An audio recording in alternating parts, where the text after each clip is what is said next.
record.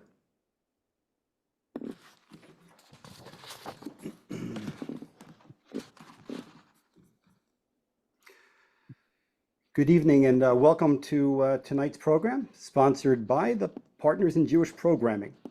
For a list of participating organizations, take a look at the chat, and thank you for joining us.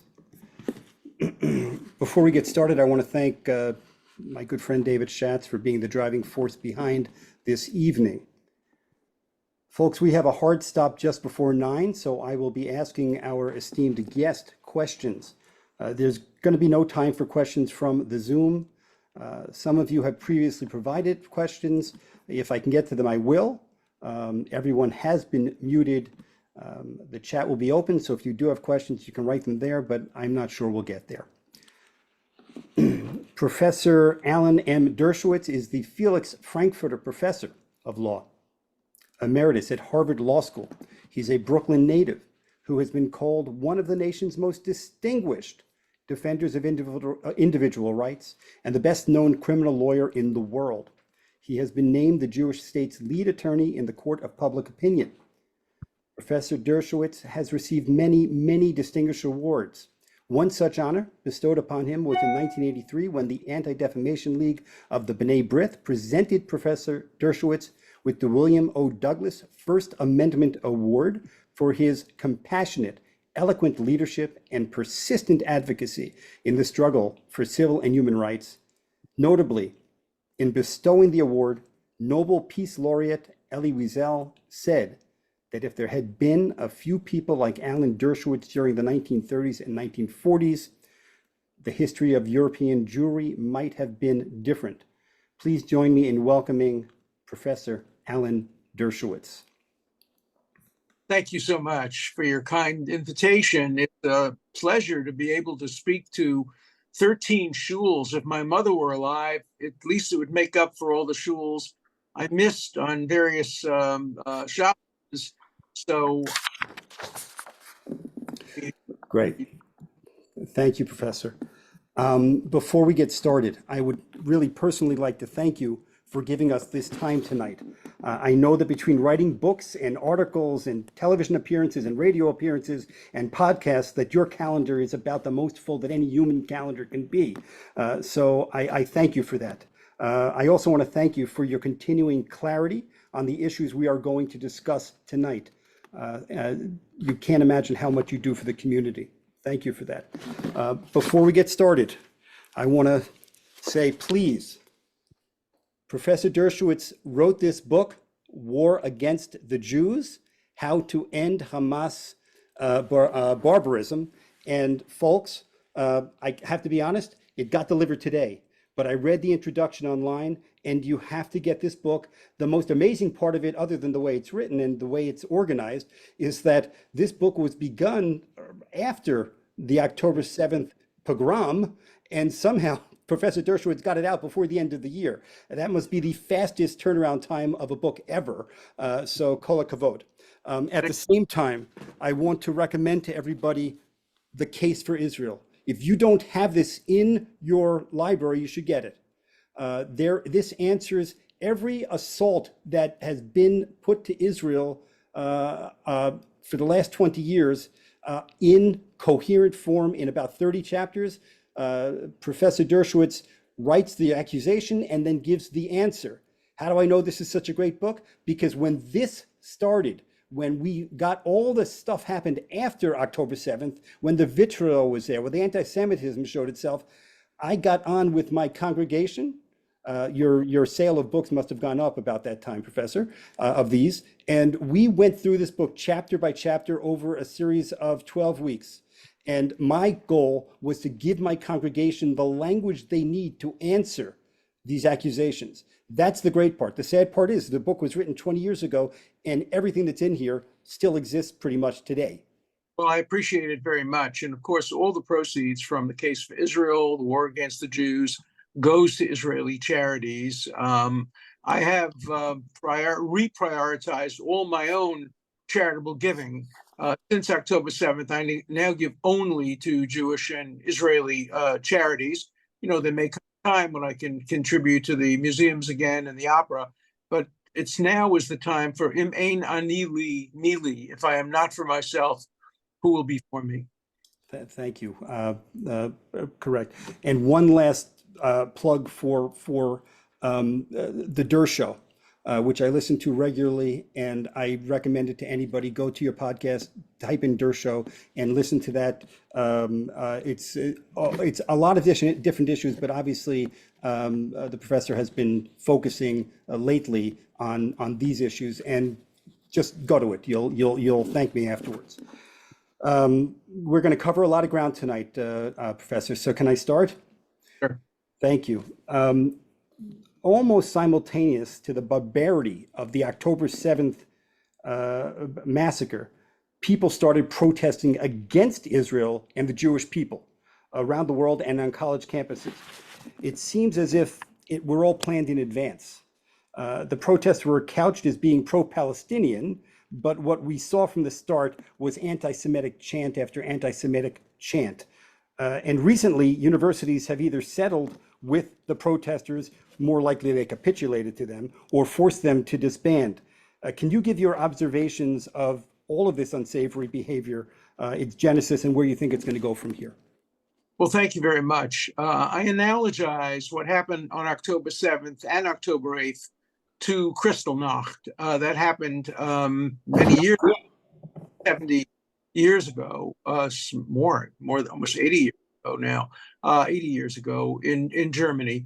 Kristallnacht was a symptom.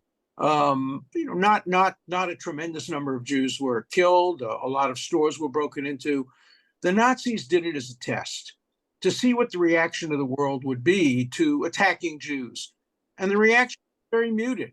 There was criticism, much like there was criticism October 7th, but within days, people went back to their usual anti-Semitism. And that's what happened on October 7th. On October 8th, the National Lawyers Guild, the second largest bar association in America, a group I've worked with over the years, said that Israel was to blame for October 7th, and Hamas was correct, that it was a legitimate military action. 33 groups at Harvard University, including the Amnesty International, blamed it all on Israel, and it's only gotten worse. And the end result, but the end result is that Hamas is better off today than it was in October. Civilians have been killed in Gaza, but that was part of Hamas' plan. They use what they call the CNN strategy. I call it the dead baby strategy. They know that by attacking Israel, Israel will have to retaliate. They then put babies and children and women, and they're ready to show the dead babies to CNN and to the New York Times and to other receptive media organizations, and then the world turns against Israel. Hamas has benefited enormously from October 7th. The leaders of Israel, the International Court of Justice may accuse Israel of genocide. Even the United States has created distances between Israel and the United States. And for the first time in our history, Israel is no longer a bipartisan issue. It's become an issue that deeply divides the left from the right, particularly the hard left. And that has made itself known on college and university campuses. Tens and tens of thousands of useful idiots, fools, kids who have no idea what's going on, don't know what river, what sea, are just joining. And the demonstrations are not pro-Palestine. These folks don't care about the Palestinians any more than they care about the Kurds or the Uyghurs or any of the other groups that really are discriminated against. It's only anti-Israel. That's all it is. There isn't a single sign, I challenge anybody to dispute me on this, a single sign on any campus calling for a two-state solution. All the signs are anti-Israel, anti-America, anti-Semitic. And it has created a generation of young kids that just knee-jerk, automatically oppose Israel, no matter what it does. And it's not so much what Israel does, as what Israel is, the nation state of the Jewish people. They call it a colonial settler state. Israel is the least colonial settler state imaginable. Its Chalutzim left the European countries and North African countries because of anti-Semitism and because they wanted liberation. They fought colonialism. They fought against the British. There are colonial settled states. New Zealand is a colonial settled state.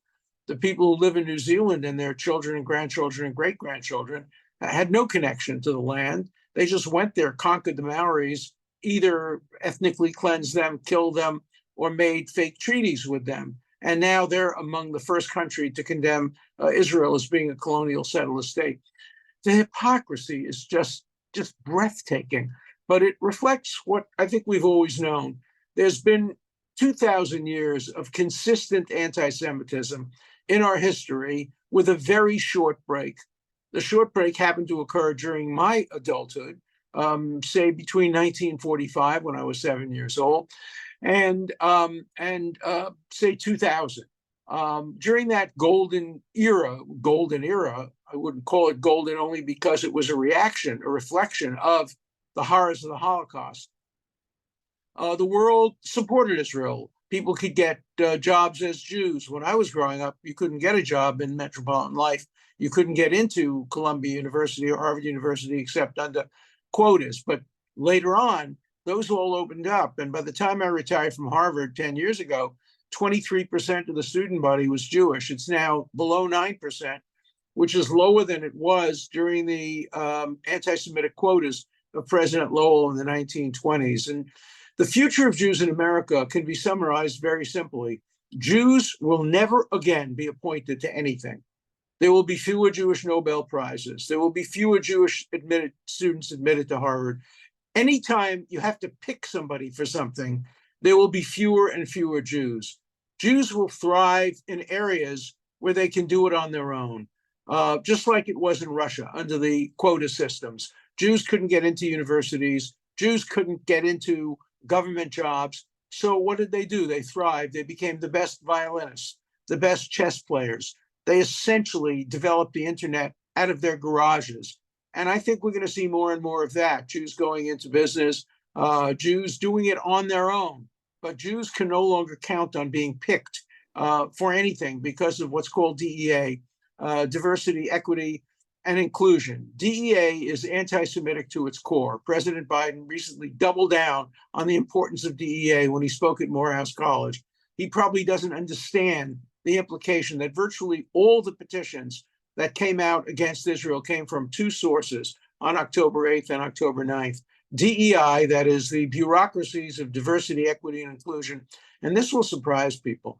The other source of these anti-Semitic programs were the ethnic studies departments. Now, you shouldn't be surprised that Black studies departments came out against Israel, that Arab studies departments came out against Israel. Here's what will surprise you. Among the worst offenders were Jewish studies departments. Jewish studies departments. The vast majority of professors in Jewish studies departments around the country are virulent anti-Zionists. And some of it grows out of the Reconstruction movement, which has become an absolute disgrace. Mordecai Kaplan would be turning over in his grave. Students are now leaving the Reconstructionist College in droves because of the virulent anti-Zionism of the rabbis, the cantors, and the community leaders that come out of Reconstructionism. Some of it is also true of some Reform synagogues. And there's been a great division within the Jewish community. Orthodox and conservative Jews tend to be much more supportive of Israel than Reform and Reconstructionist Jews. So we have a lot of enemies within. But our greatest danger are university campuses because they're our future. They're our future leaders. So let me ask you a question about that. You wrote back in 2003, you wrote, referring to the VDS movement on campus, that the campaign seeks to convey to college students the false notion that Israel is among the worst human rights violators in the world, is guilty of genocide, torture, racism, ethnic cleansing, and Nazi tactics, whereas the Palestinians and their Arab supporters are victims of Israeli aggression. It seems to me that today that's only ratcheted up. In 20 years, it's worse. So on the current campuses, Professor, other than the outside agitators that we know were there are far too many college students, Gen Zers, and Jewish college students who've been indoctrinated into this anti-Israel belief, that Israel is a white supremacist, that it's a colonial settler aggression, that they believe in this oppressor-oppressed ideology. I'd almost say theology. So how do we combat that actually? I mean, how can It's going to be hard to combat because it all comes top down. It comes from the faculty. Let me give you an example. Columbia University hired a professor named Joseph Massad, a Jordanian, pro-Palestinian, anti-Israel. And before he got tenure, he called on he called on a student, he didn't know he was Israeli, in his class on Middle East. And the student spoke with an Israeli accent. And Professor Massad, who didn't have tenure, said to the student, "Are you Israeli?" He said, "Yes." He said, "Well, you can't speak in my class unless you are willing to admit that you're a war criminal." As a result of that, I opposed his tenure at Columbia. Columbia gave him tenure. And then, not surprisingly, on October 7th, he came out and praised Hamas. And what's happened is there are two groups of people on university campuses. There are anti-Israel people who speak with a loud voice, who are proud of what they're doing. And then there are the cowards, the Jewish professors, the pro-Israel professors who call me on the phone and say, "Hey, Alan, I'm so glad you're speaking out in favor of Israel. Why don't you speak?" Well, I don't want to offend any students. The worst offenders are Jewish pro-Israel professors on campus who do not have the courage of their convictions. It's beginning, a couple of them are beginning to speak out. But for years, I used to get invited to speak at Columbia about Israel because not a single professor would speak in favor of Israel at the entire Columbia University. The only two professors at Harvard that spoke out generally were Ruth Weiss and me, and a little bit Larry Summers after he left the presidency of Harvard. But you get universities, Dartmouth, others. The leading anti-Israel critic in Dartmouth is the former head of the Jewish Studies Department.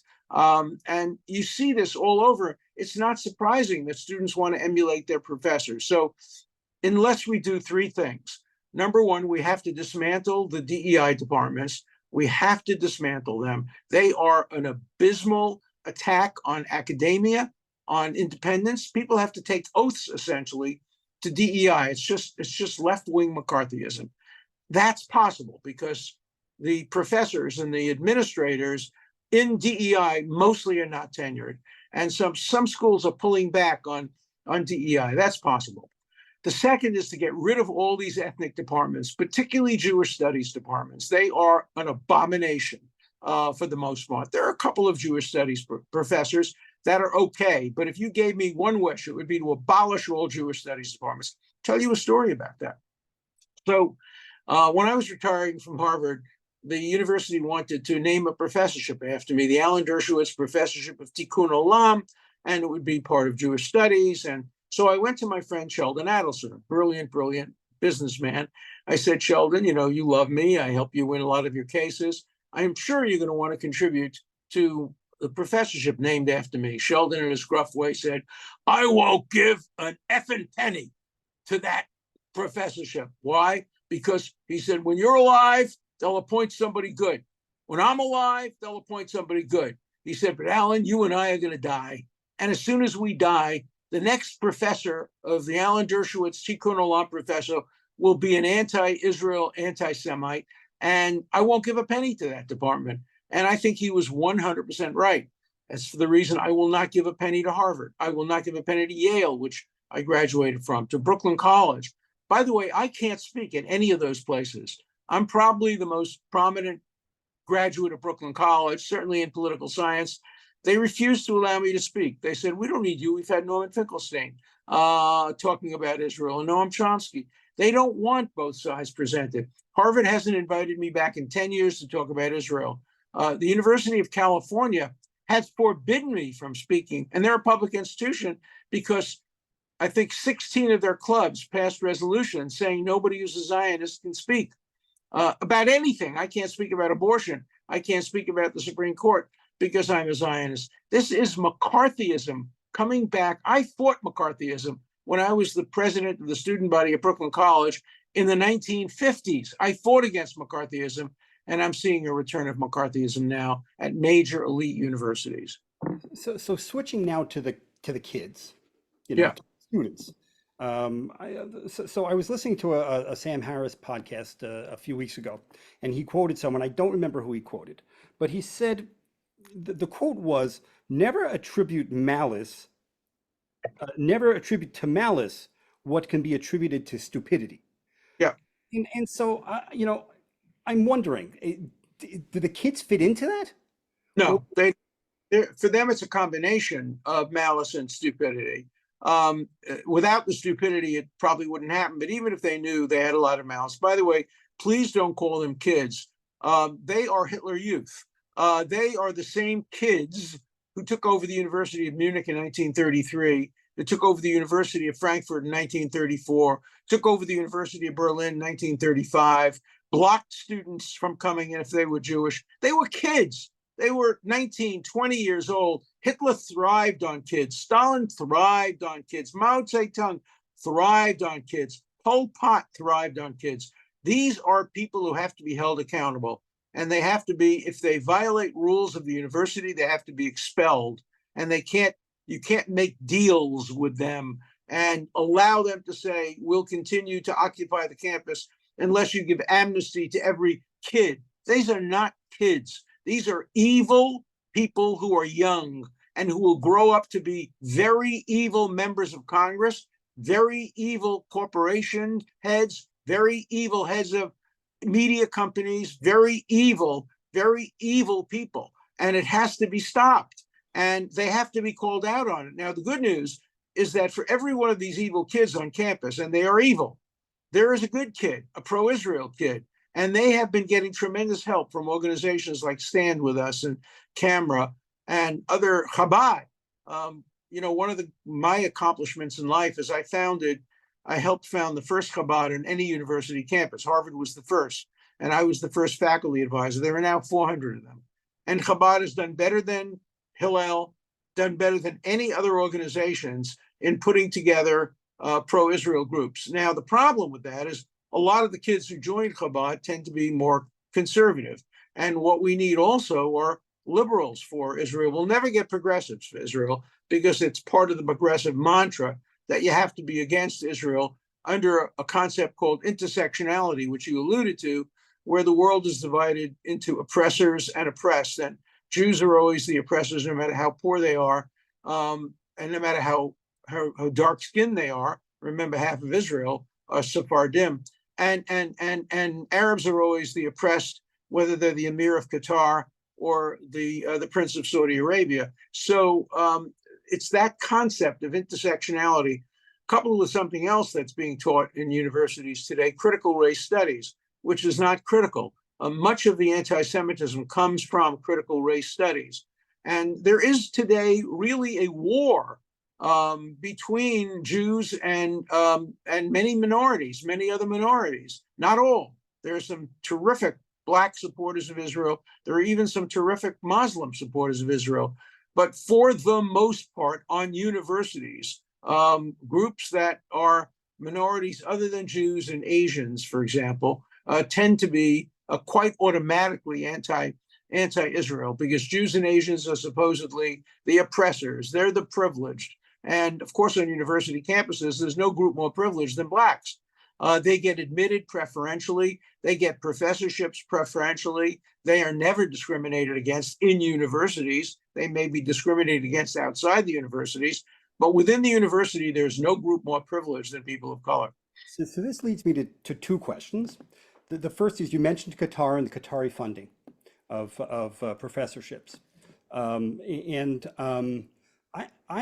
wondering whether Jews pulling out their funding is constructive, or if it really makes a difference. Does that actually do more harm than good in colleges? It's very hard to know. I'm going to show you a picture. You see this picture? Can you see it? It's two good-looking tall guys.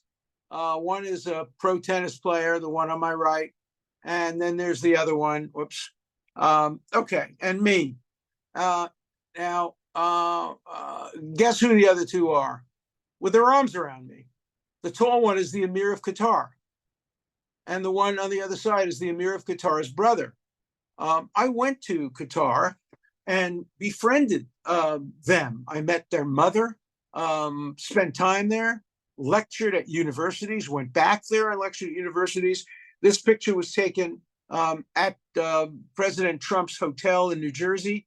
President Trump had asked me to come and have dinner with the Emir of Qatar and his brother to help persuade them not to oppose what Trump was doing in support of Israel, capital in Jerusalem, annexation of the Golan Heights, and ultimately the Abraham Accords. And so I went there to persuade the Emir of Qatar not to oppose, and we succeeded. They didn't oppose it, but they've been playing a very negative role more recently, obviously funding Gaza, which ends up being funding Hamas, and trying to negotiate the release of the hostages, but neither Qatar nor Egypt have been playing a really constructive role there.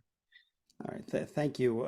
By the way, I was going to ask who that really handsome man was in the middle, but Uh-huh.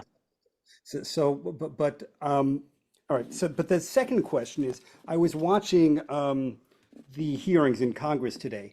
That was on one of the C-SPAN channels. It was campus protests and anti-Semitism, and it was what you might have expected from the questioning from everybody. It's the same as the last two or three that happened. But one thing kept happening that is so frustrating, I find, and I want your, why is it that every time they mention anti-Semitism, they have to say Islamophobia? And this, and Professor, this is it's the name of the hearing was campus protests and anti-Semitism. And every time they mention anti-Semitism, they say Islamophobia. It would be as if during the lynchings by the Ku Klux Klan in the 1920s, they had a hearing on the lynching of blacks and discrimination against whites. There is no Islamophobia on university campuses. Let's start with that. Zero. There is none. Today, every speaker at almost every university, including Harvard today, the main speakers are all pro-Palestine, all anti-Israel. There is zero Islamophobia on university campuses, but President Biden started this. Every time President Biden attacks anti-Semitism, and he does, and thank you for doing that, he has to throw in Islamophobia. And it's absolutely wrong. I mean, it's like having hearings on homophobia and saying also there are a few people that discriminate against heterosexual people. No, it's just not the case. Focus on the real problem. And the real problem is anti-Semitism, anti-Zionism, and anti-Americanism. Scratch an anti-Zionist, and you're going to find an anti-American. Remember that Iran, Israel is the small devil, and the United States is the great devil. So a lot of these college protests are anti-American to their core. Now, the one thing that universities must do, and all of us must do, we must get the names of every single student that, not that is protesting, legitimately protesting, but every student that is violating the law and engaging in anti-Semitic activities. And their names have to be made public so that law firms, corporations, and everybody knows that you can't hire somebody who has hurt Jewish people, who has attacked Jewish people. We've started a new group, a group of us lawyers, called Hit a Jew, We Sue You. And we are gathering the names of people who have hurt Jews, who have kept them captive, for example, when they took over Hamilton Hall at Columbia. And we're going to go after them. We're going to sue them. Some of them are rich, like one of the kids who held them captive owns a $3 million home in Brooklyn. Others are poor. We'll take away their cars.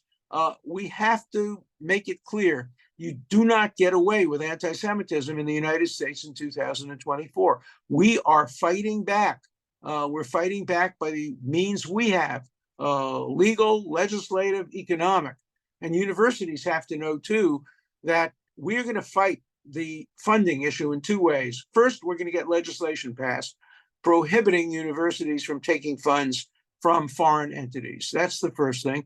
Second of all, we're going to stop funding universities. Already, Harvard has lost millions of dollars. I have a friend who I've been advising who has been holding back a multi-million-dollar donation, and others as well. And if you combine getting rid of foreign funding, getting rid of the funding by major Jewish donors, and then number three, getting rid of federal funding.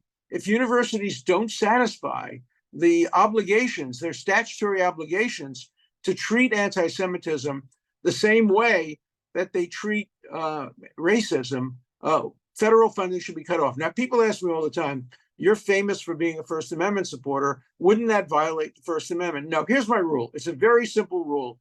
I call it the Ku Klux Klan rule.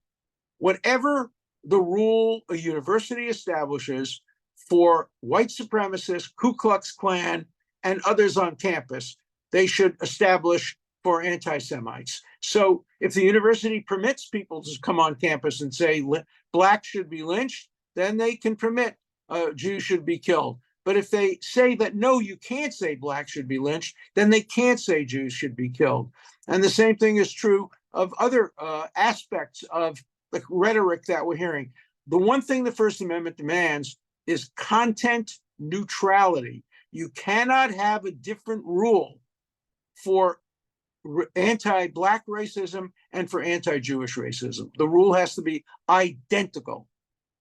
Okay, so how do we get there? How do we fight that? How do we get around that double standard? Is it Legislatively, that's the first thing. We have to use our power. The Psalm of David, says, Hashem ozli amo yitain, Hashem yivarech et amo b'shalom. The message is God will give the Jewish people peace only if they have strength. You need oz to get shalom. And we learned that. We didn't know it before the Holocaust. We thought we'd win by all morality. And many of the foolish rabbis in Eastern Europe particularly told their Hasidim and their congregants, don't worry, stay there, God will help you. No, we needed to help ourselves. And we didn't emphasize strength. The establishment of Israel changed everything. And I'd rather have a Jewish people that's berated by the world court, but that is strong enough to defend itself, than a Jewish people that is adored by the world and subject to the kind of genocide that we experienced in the 1940s. So we have to use every element of our strength, every element. And again, let me emphasize, I think every Jew today should be prioritizing their charitable giving. Do not give to universities, do not give to museums, do not give to symphony halls. Not now. Give everything to Israel, to the IDF, to organizations like Hatzalah, to organizations like Chabad on campus. You must prioritize. I have prioritized my cases. I take now cases almost exclusively, pro bono cases that deal with Israel and Jewish values. All my charitable giving is in that direction. All my writing is in that direction. As I said, the time has come for years, we followed the second part of Hillel. If I am not for myself, who will be for me? We've done enough of that. The time has come to protect ourselves. And so we have to use our strength, and we have strength. We're a very tiny percentage of the population, but we have disproportionate power, and we have to use it. And we earned it. We earned it, every bit of it. The reason that Jews are hated by DEI, by diversity, equity, inclusion, because diversity, equity, inclusion is against meritocracy. And the key to Jewish success in America has been meritocracy. We've thrived in any area where we're judged on the merits. The same thing is true of Israel. Israel, a country with no natural resources, with all the problems, in a terrible, terrible neighborhood, thrives based on its own ability to have a strong army, strong intelligence, not always successfully strong intelligence, as we know on October 7th. But the world, particularly the complainers of the world, the complaining culture, hates success. And that's why Jews are hated. That's why so many college kids today just automatically come out against Jews and against Israel, because we are successful and we are the poster people for meritocracy, and they hate meritocracy. Thank you. That makes sense. And it gives a good roadmap for what needs to be done. You mentioned free speech and the First Amendment, and there's clear speech that is, Sure. gas the Jews is pretty clear, right? You couldn't say gas the LGBTQIA, right? That's what you're saying. But what about globalize the Intifada? how do we fight against such a deplorable, it means something horrible, but that the world doesn't understand what it means.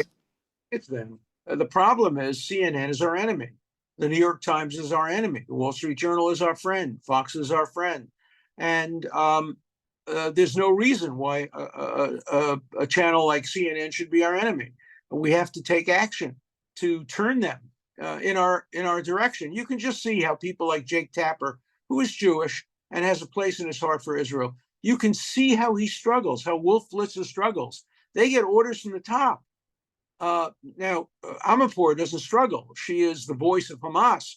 But the Jewish people on CNN struggle. You can see it, but you can also see that they are taking orders and they are trying to create a false equivalence, much like the International Criminal Court. And President Biden today was very correct when he said unequivocally, do not compare Hamas to Israel.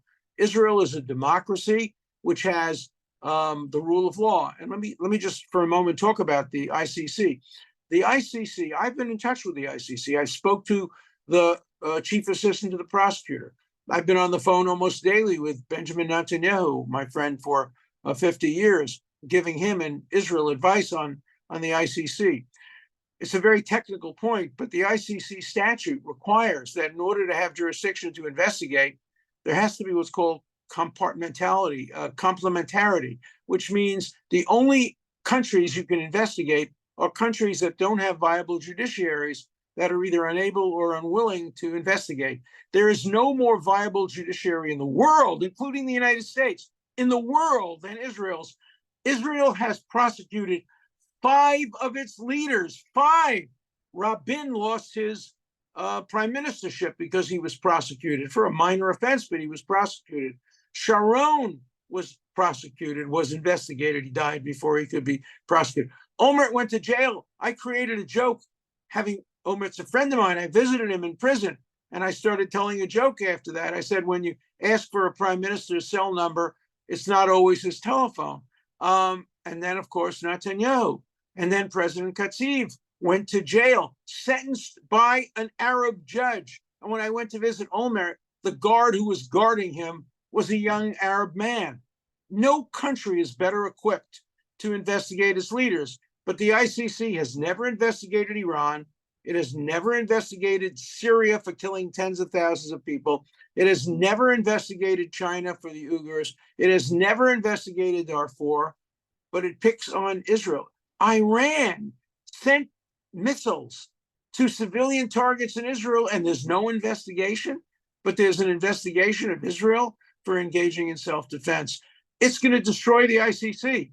And I told the ICC prosecutor's office that if you continue to go after Israel, its credibility will be completely destroyed. What is the effective, what can they really effectively do if they issue an arrest warrant for? Bibi Netanyahu can't go to Germany. He'll be arrested. The Germans have said they'll arrest him. Can you imagine what it would look like in the world if the German police try to put handcuffs on Benjamin Netanyahu? But the Germans have said they'll do it.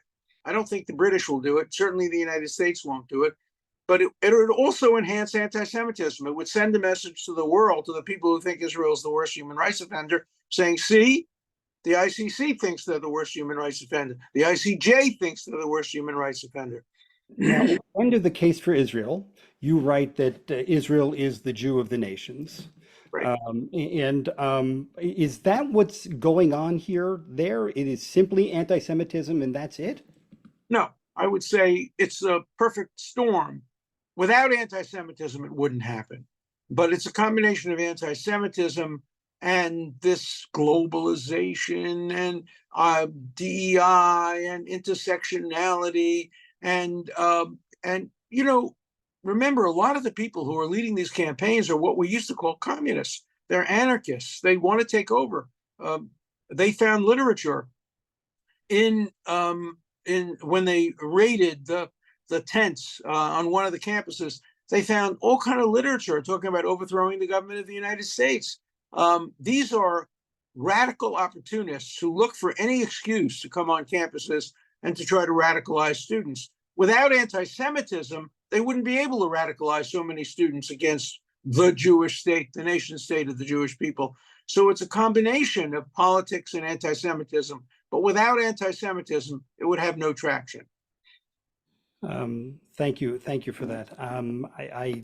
It's so frustrating to watch it. You know, once these cases are brought and once this happens, it becomes almost you know, it's out there and you can't put it back in the box once they do these things. All right. Good. I want to hit a little bit on our good friends in Ireland, Norway, and Spain. Yeah. Who announced yesterday, I think it was yes, maybe the day before, that they're going to recognize a Palestinian state. Two things. Well, one is, what are the borders of this proposed state, and who's going to be governing this proposed state, and what right do they have to step in there? Well, first of all, this has nothing to do with Palestinians. They're not trying to help Palestinians. They want to help Palestinians. They should send food. They should do something. This is just virtue posturing. And let's remember who the three states are. Ireland, with a long history of anti-Semitism and support for Nazism during the Second World War, wouldn't allow a single American troop to land on Irish shores. And it was complicit with the Germans against Great Britain. Number one. Norway is the single most anti-Semitic state in all of Europe. I went there invited by a group of Christian evangelicals to speak on behalf of Israel at all the major universities. My life was threatened. No leaders would meet with me because I was speaking for Israel. And of course, Spain, the home of the Inquisition, it depends on who's in power. In Spain, if the socialists win, they're completely against Israel. And if the conservatives win, they're in favor of Israel. That's what I'm afraid is happening in America. Until now, Israel was a bipartisan cause, but with the Squad and with Schumer and with Pelosi putting her arm around the most anti-Semitic member of Congress and posing with her, President Biden saying of AOC, this is a lady I've learned to listen to, after AOC came out calling Israel genocide, and Schumer having the chutzpah to tell a democracy who they should vote for as prime minister. So we're seeing Israel become very much a partisan, divisive issue. And I was hoping I would never live to see the day where I would have to decide who to vote for based on what's best for Israel. Because up until now, you could vote Democrat or Republican, it would be good for Israel. In this coming election, it may be a plebiscite on Israel. And that wouldn't be good for America, that wouldn't be good for Israel, and it surely wouldn't be good for the Democratic Party. I want to switch topics just a little bit. You are the ultimate debater. That's one of your talents. A while ago, I read an article that a while ago you debated the Hamantash Latka debate. Hold on one second, because I think I have a picture of you from that. So let me just put that up. Hold on. There we are. That's you and Professor Steven Pinker. Yeah. And you had I think you had Hamantash, if I read it correctly, but you had a debate, and there's real vitriol between the Hamantash lovers and the Latka lovers, and you had a good debate. It was constructive. Do you think that if people could learn how to debate like this on college campuses, it would be the world would be a better place? Well, Steve and I love each other. We taught together. We taught a course on taboo, what subjects you can't teach on universities. I have to tell you, until you reminded me, I couldn't have told you whether I was on the side of the Hamantash or the Latka. I love them both. As Kohelet says, La Kol Zaman, to everything there's a season. So there's a Hamantash season and there's a Latka season. I think as I sit here today, getting a little older and caring more about my healthy food, I think I slightly prefer the Hamantash today. I've also had, for years, I used to have trials at Temple Emmanuel, the largest Reformed temple. And I defended David. I defended Abraham. I defended Moses. I defended Noah. But you know what happened? Temple Emmanuel canceled me and will not allow me to speak anymore. They now have people like Peter Beinart, and they pay him $25,000 to tell the people at Temple Emmanuel that Israel doesn't have the right to exist as the nation state of the Jewish people. But I have been canceled and banned by Temple Emmanuel, by the 92nd Street Y, and I know one of the people here in your group is a federation. I have also been canceled by many federations. The problem is Jewish leadership in this country is abysmal. They care more about preserving their status than they do about what's good for the Jewish people. The same thing was true in the 1930s and 1940s, which is what explains what Elie Wiesel said, because I would never have done what the Jewish leadership of Temple Emmanuel and other places did during the 1930s, remain silent. The Holocaust Museum recently asked me to do a piece about my hero of the Holocaust and my villain of the Holocaust. And my hero was a man named Jan Karski, a Polish Catholic lawyer who went into the death camps pretending to be a guard, came out and tried to meet with Franklin Delano Roosevelt, and came to see Felix Frankfurter. And with a lawyer's mind, he gave Frankfurter all of the details about how people were being killed in this particular death camp. And Frankfurter looked at him and said, at a time like this, a man like me must be honest with a man like you. I cannot believe a word you're telling me. And he refused to allow him to meet with Franklin Delano Roosevelt. Frankfurter cared more about his own status with Roosevelt than he did about rescuing Jews. The reform movement, for the most part, not exclusively, but for the most part, said, what do we have in common with the people of Europe? They're a different people. Yeah, we have a common theology, but that doesn't require us to really help them. The reform movement was abysmal during the 30s, the 40s, and even when Israel was established. Much of the reform movement was anti-Israel. Today, the Reconstructionist movement has taken over, and we have to fight within our own groups. The Federation has to stop funding anti-Israel Jewish groups like the Reconstructionist movement. And they have to set up tests for who is entitled to Jewish tzedakah. Will any of you willingly contribute to a foundation or to a federation that you know gives money to anti-Zionist rabbis? Take, for example, this other organization, Jewish Voice for Peace, which is anti-Zionist, anti-Israel, anti-American, doesn't believe Israel has the right to exist, and yet it calls itself Jewish, and it purports to speak for Jews. So we have to make it clear who we are speaking for, who we are supporting, and make sure none of the valuable resources of the Jewish community are given to rabbis, to other community leaders that do not support Israel. Thank you for that, and I agree with you. But by the way, your arguments were, number one, that the latke was bad for conservation of oil, number Right. one, and number two, that the good thing about the Hamantaschen, you can order one Hamantaschen, but you can't have one. You can never have one latke. So the Hamantaschen. See, when I was a kid, I thought the reason for the latke on Hanukkah was the latke is greasy. So, and this was Greece. We fought against Greece. So I had always understood it to be having to do with grease, but it has to do with oil. I guess the miracle of the oil. But look, let's have debates like that. I challenge anybody, any anti-Israel, I won't debate a Holocaust denier, but I did debate Glenn Greenwald the other night. I've debated Noam Chomsky repeatedly. I've debated Finkelstein. Let's have debates. Let's have them on college campuses. Invite other people to come on college campuses and debate these issues instead of just using propaganda and miseducating the students. So back to the college campuses. I know that a number of Title VI cases have been brought, and I've heard that they're being slow handled.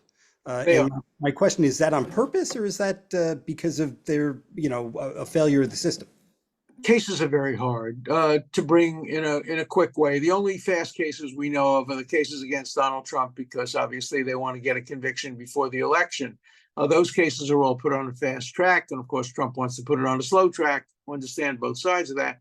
But when you bring a class action suit, it's usually at least a 3-year proposition, sometimes a 5-year proposition. But a victory in a class action suit or a victory in a suit against the university is defined only by defeating the motion to dismiss. Once you get past the motion to dismiss, you get discovery. Once you get discovery, the other side folds. No university wants its internal documents to be produced.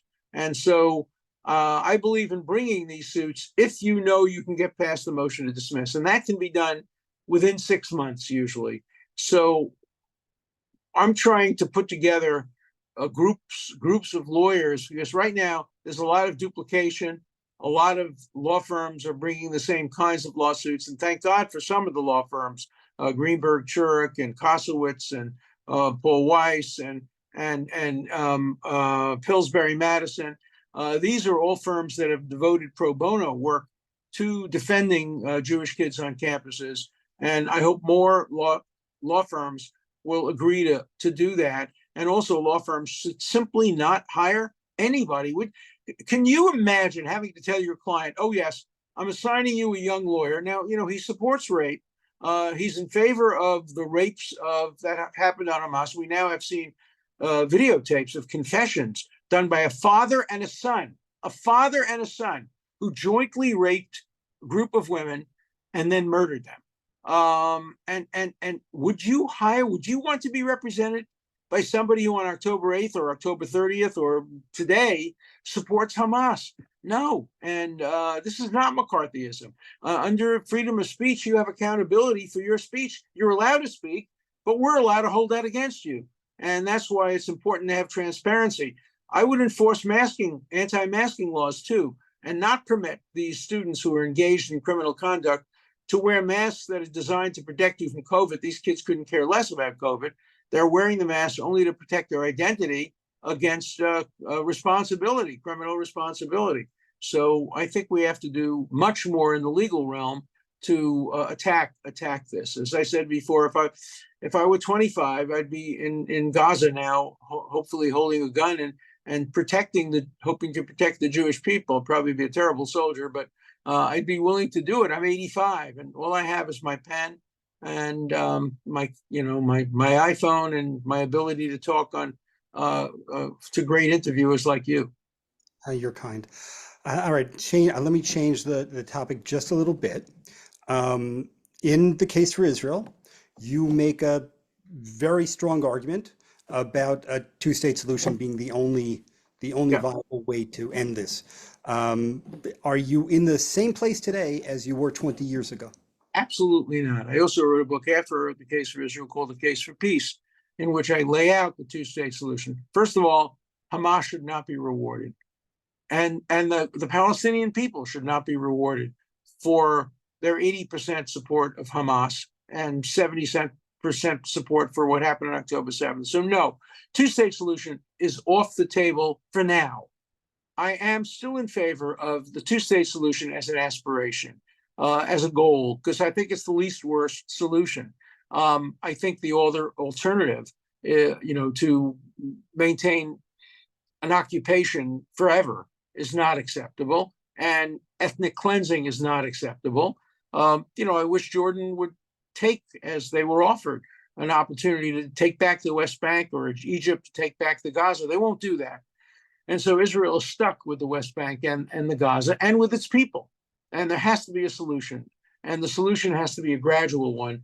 I would say I'm in favor of a Palestinian state, not in the next 10 years, but I'm in favor of setting the foundation for Palestinian leadership that could result in a democratic, disarmed, non-belligerent neighbor state. And if they can't meet those conditions, they can't be a two-state solution.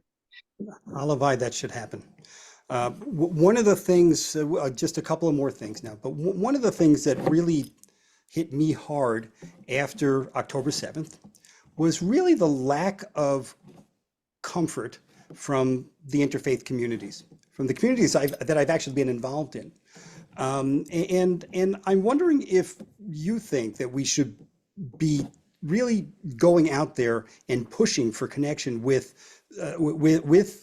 our core religion, with the other religions, the other faiths in our communities, and saying, hell, come on, Look, let's remember that evangelical Christians are our best friends on Israel. They're not our best friends when it comes to women's rights and gay rights and abortion rights and gun control and the Supreme Court and climate control. So it's a complicated world. But the greatest disappointment is the African American church, the Baptist churches, which have come out strongly against Israel. The Presbyterian Church has for years been anti-Israel. And so, just like the United States used to be bipartisan, the same thing was true of many of the Christian churches. In fact, interestingly enough, it was only the Catholic Church back in 48 because of Catholic doctrine about Israel and a range of things. They've now changed their view completely. And the Catholic Church has been generally more supportive. And Irish Americans and Italian Americans have been much more supportive. But mainline Protestant churches have been less supportive. Mainline, both Black and white Protestant churches, whereas evangelical churches have been very, very supportive. I think that's, I'm going to put you in charge of that. I don't have, close contacts with church leaders. I have spoken at numerous churches in my life, but I think it's very important for the Jewish community to say, look, we have defended and supported you for years. The time has come for a little reciprocity and a little tzedakah. I agree with you wholeheartedly, and task will be taken on. Thank you. So two more things, because we're running up against our clock here. The first is, you've told us about legacy giving and that we should consider what we do with that. What would you suggest that people do tomorrow to start to snowball the fight back the other way? First of all, educate your children and make sure when they go off to high school now, even, they're prepared to defend Israel. I'm going to make available through my publisher very, very inexpensive, I hope maybe even free, copies of The Case for Israel to be given out in high schools. I think I should try to bring it up to date. It's a 20-year-old book. As you say, nothing's changed, so I wouldn't have to do much, but I should do that. So education is very important. But the other is to be strong and to not pull punches and to withdraw giving from organizations that aren't supportive of Israel. Beautiful, thank you. And studying a little Torah couldn't hurt, right? Okay. So first off, I want to. Yes, go on. A story about the Torah. So when Bibi Netanyahu used to come to speak at the UN, he would always have a Shabbat dinner. And my wife and I've known Bibi since 1970, would always invite us to the Friday night Shabbos dinner. And I was the most Jewishly educated person at the dinner, so they always asked me to do the Dvar Torah. And I remember the first Dvar Torah I gave was about Bereshit and about Rashi's first Rashi and Rabbi Yitzchak saying, why does the Torah begin? It's after all a law book. Why does it begin with stories? And Rashi, quoting Rabbi Yitzchak, says, because the time will come when people will challenge Israel's right to the promised land, and we have to point to the Torah to show that God created the world and allocated Israel to us. And then a few days later, I learned that Bibi had used that story in some of his. It's not, and he didn't use it, and I don't use it to invoke God, because anybody can invoke God for their purposes. I use it to show how old the tradition of Eretz Yisrael being part of the Jewish legacy. It goes back to the Torah. We're talking 3,000 or so years, and it goes back to Rashi, which is 1,200 years. And it's not something new. It's older than Islam. It's older than Christianity. And we have to remember, we are the indigenous people in what is now called the land of Palestine, named by the Romans. Very nice. Thank you. You know the one joke about the Torah and baseball? Yes, in the beginning. In the beginning, yes. Very good. I knew you knew it because you're a baseball fan. I learned that when I was 6 years old in yeshiva, right? One last thing before we go. I know it's not Shoftim. I know, but I so love to hear just a few words of your Torah of chanting. Would you do that for us? Shoftim, I mean, that's my bar mitzvah. Tzedek tzedek tevdov. Shoftim v'shotrim titen lecha b'chol sherecha. Sedek Sedek Tirdof Lo Takir Panim. All of those are such important. I live by Lo Takir Panim, do not recognize faces, and Sedek Sedek Tirdof. Yes, that is a great way to end this wonderful evening. Thank you so much for your time and for your wisdom, and I hope that the rest of this year goes well for you. And Ad Meya ve'esrim imbriot to 120 with health. Thank you, and keep fighting for Israel. Everybody who's listening, please, please prioritize Israel. Am Yisrael Chai. Am Yisrael Chai.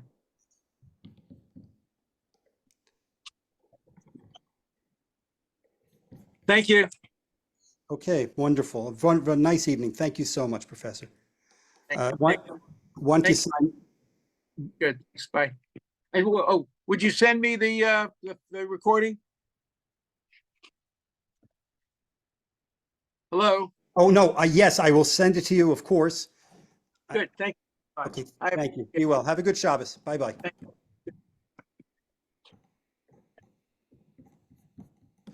Okay, well, that was a nice evening.